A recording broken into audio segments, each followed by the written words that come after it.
That's right. Because if a girl's spending all of her time worrying about the money she doesn't have, how is she going to have any time for being in love?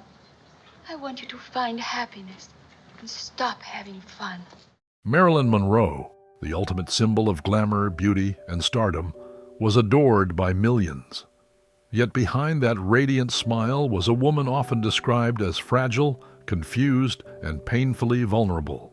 She was a silver screen goddess who captured hearts worldwide, but the men closest to her knew a very different story. Today, we're going to explore the lives of Marilyn Monroe's husbands and key partners, not just who they were, but what happened to them long after the spotlight faded. This is the story behind the legend, the human faces in Marilyn's complex and often tragic personal life. At just 16, Norma Jeane Mortenson, soon to be Marilyn Monroe, married James Dougherty, a young man who seemed to offer her an escape from a turbulent childhood filled with foster homes and abuse. This was before Marilyn was a star, before she had adopted her iconic name. During this time, she was still trying to find her place in the world. Dougherty was a high school football captain and a steady, dependable figure. To him, Norma Jeane was just that, a girl, not yet the star the world would know. "We loved each other madly," Dougherty would later recall, but their fairy tale was short-lived. When Hollywood came knocking, the studio demanded a choice, her career or her marriage. Norma Jeane chose the spotlight, and in 1946, their marriage ended in divorce. Shortly after, Marilyn's career began to take off with small roles, but it was in the early 1950s, with films like Gentlemen Prefer Blondes from 1953 and How to Marry a Millionaire of the same year, that she became a household name and a symbol of sex appeal. And if you are into classic Hollywood icons, amazing stories, and newly discovered insights, then hit that subscribe button. We are on our way to 10,000 subscribers, and your support will mean a lot to our channel. But what happened to James Dougherty after Marilyn? James Dougherty didn't fade into obscurity after Marilyn Monroe's star rose. Instead, he carved out a life of his own, far from Hollywood's glare. He joined the Los Angeles Police Department, where he made a mark by founding the city's first Special Weapons and Tactics team, the SWAT team. A man of duty and discipline, Dougherty also taught criminal science and helped foil a kidnapping plot involving a famous actor.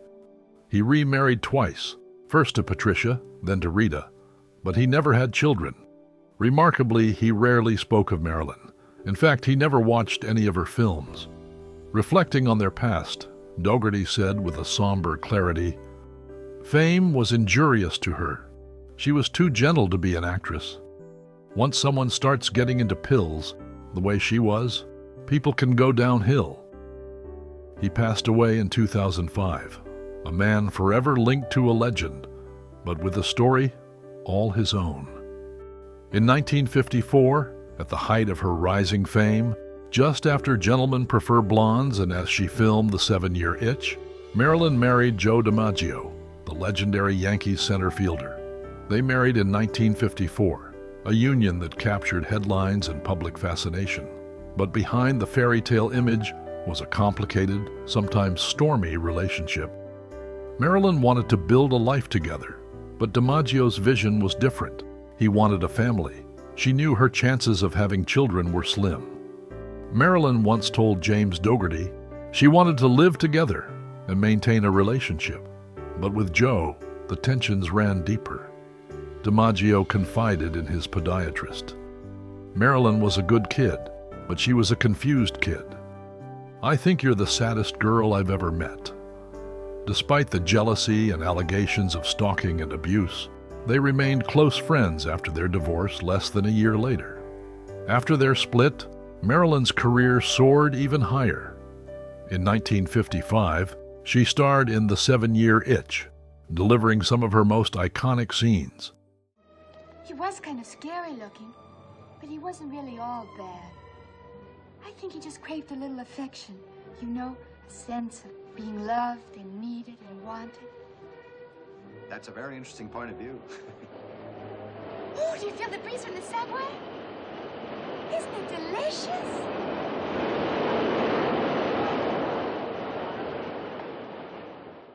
And in 1956, Bus Stop showcased her ability to blend vulnerability with comedic charm.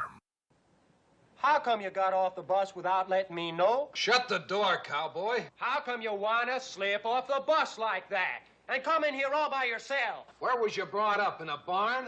That's right, he was.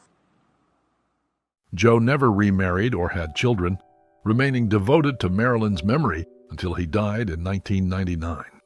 That same year, 1956, Marilyn married Arthur Miller, the acclaimed playwright.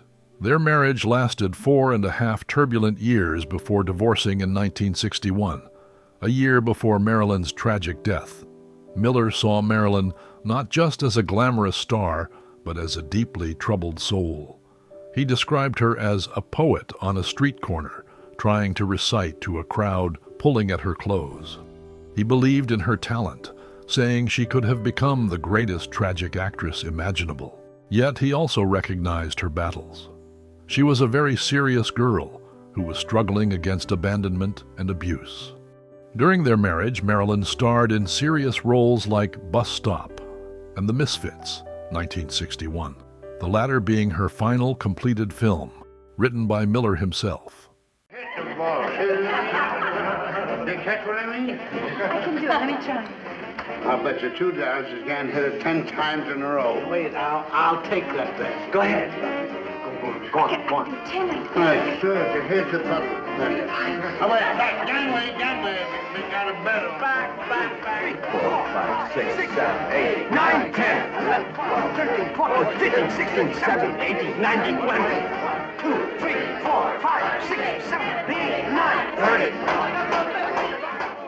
Marilyn's own words about Miller are scarce, but their relationship clearly left a lasting impact.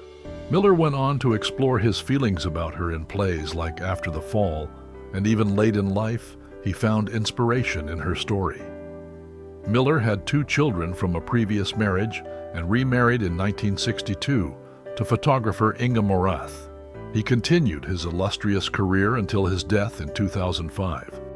Beyond her husbands, Marilyn's love life included men who were less famous but no less significant, and some whose names still stir intrigue decades later. Hal Schaefer was Marilyn's vocal coach during the 1950s, hired to help her sing in films like Gentlemen Prefer Blondes. Their professional relationship soon became intimate, though it complicated her marriage to Joe DiMaggio. Schaefer recalled Marilyn as not altogether in this world, shy and fragile at first, but growing in confidence under his guidance. He believed she felt obligated to use her allure as a woman, saying she regarded it as her function, that she was supposed to have sex with a man, because that was something she could do. Their relationship ended painfully. Schaefer attempted suicide, and Marilyn cared for him afterward. But they could not stay together. Details about Schaefer's later life remain sparse. Then there was Elia Kazan, the acclaimed director behind classics like On the Waterfront and A Streetcar Named Desire. He was married but carried on an affair with Marilyn. Kazan described her with a rare tenderness. Talented, funny, vulnerable, helpless in awful pain, with no hope. She was like all Charlie Chaplin's heroines in one. But perhaps the most whispered about names linked to Marilyn are those of President John F. Kennedy and his brother, Robert Kennedy. Though never officially confirmed, rumors swirled of Marilyn's romantic entanglements with the Kennedys. The iconic "Happy Birthday, Mr. President" performance at Madison Square Garden only fueled speculation. Friends described Marilyn as caught between dazzling glamour and deep vulnerability, and some believe these powerful relationships added to the immense pressure she faced. Neither Marilyn nor the Kennedys ever publicly acknowledged these connections, but the mystique remains, entwining Marilyn's personal life with the political intrigue of an era. Marilyn Monroe's life was a dazzling spectacle of fame, desire, and tragedy. But behind the spotlight was a woman surrounded by complex, deeply human relationships. Her husbands and lovers, whether bound by marriage, passion, or rumor, all played roles in a story marked by love, heartbreak, and sometimes loss.